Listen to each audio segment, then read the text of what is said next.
नमस्कार दोस्तों, स्वागत है जौनपुरिया जीके चैनल पर। आज हम बात करने वाले हैं एक ऐसे मुद्दे पर जिसने देश भर में चर्चा का माहौल बना दिया है और वो है नागरिकता कानून में आया बड़ा बदलाव। सरकार ने हाल ही में एक ऐसा कदम उठाया है जो आने वाले समय में करोड़ों लोगों के लिए बेहद अहम साबित होगा। सबसे पहले समझते हैं कि ये बदलाव आखिर है क्या।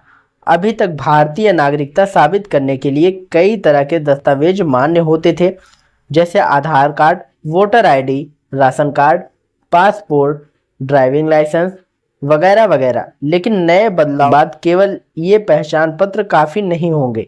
अब आपको अपनी नागरिकता साबित करने के लिए जन्म प्रमाण पत्र, पैतृक संपत्ति का रिकॉर्ड या फिर सरकार द्वारा मांगे गए किसी विशेष प्रमाण का पेश करना होगा। ये कदम सरकार ने क्यों उठाया? तो सरकार का कहना है कि देश में अवैध घुसपैठ और फर्जी दस्तावेजों का इस्तेमाल बढ़ता जा रहा है, जिससे राष्ट्रीय सुरक्षा और संसाधनों पर दबाव पड़ रहा है। इसलिए नागरिकता की प्रक्रिया को सख्त बनाना जरूरी है ताकि केवल असली नागरिकों को ही लाभ और अधिकार मिले। दोस्तों, ये बदलाव केवल कागजी नहीं, इसका असर आपके रोजमर्रा के जीवन पर भी पड़ेगा।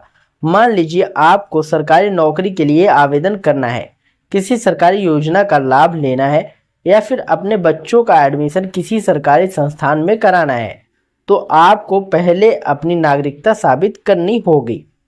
फिलहाल ये प्रक्रिया बिहार में शुरू हो चुकी है। वहाँ लोगों से चरणबद्ध तरीके से दस्तावेज जमा करवाए जा रहे हैं। इसके बाद ये पश्चिम बंगाल और तमिलनाडु में भी लागू की जाएगी और धीरे धीरे बाकी राज्यों में भी। हर राज्य में लागू होने की तारीख अलग होगी ताकि प्रशासन को काम संभालने में आसानी हो। अब सवाल उठता है, अगर किसी के पास जन्म प्रमाण पत्र या पुराने रिकॉर्ड नहीं है तो वो क्या करेगा?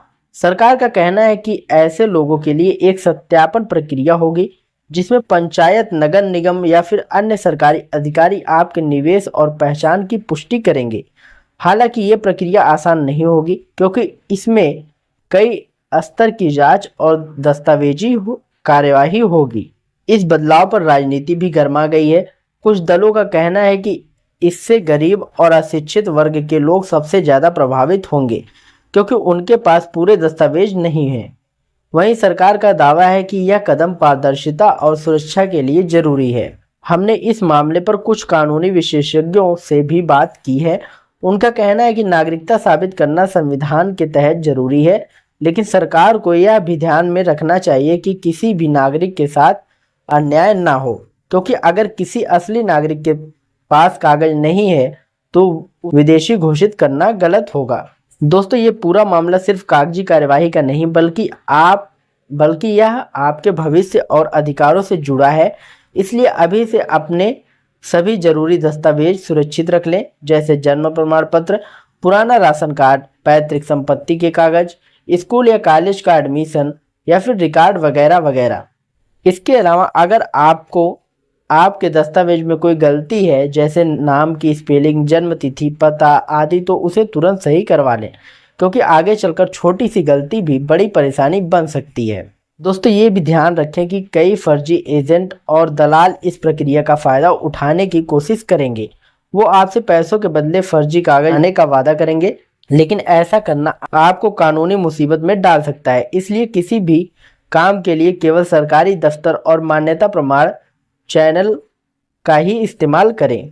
इस बदलाव का एक और पहलू है विदेश में बसे भारतीय। अगर आप एनआरआई और भारत में नागरिकता या ओसीआई कार्ड के लिए अप्लाई करना चाहते हैं तो आपको भी नए नियमों के तहत दस्तावेज जमा करना होगा।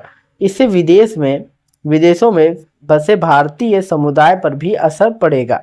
हमारे देश में नागरिकता सिर्फ एक पहचान पत्र नहीं, बल्कि यह आपके अधिकार, कर्तव्य और सम्मान का प्रतीक है। इसलिए इस प्रक्रिया को हल्के में ना लें।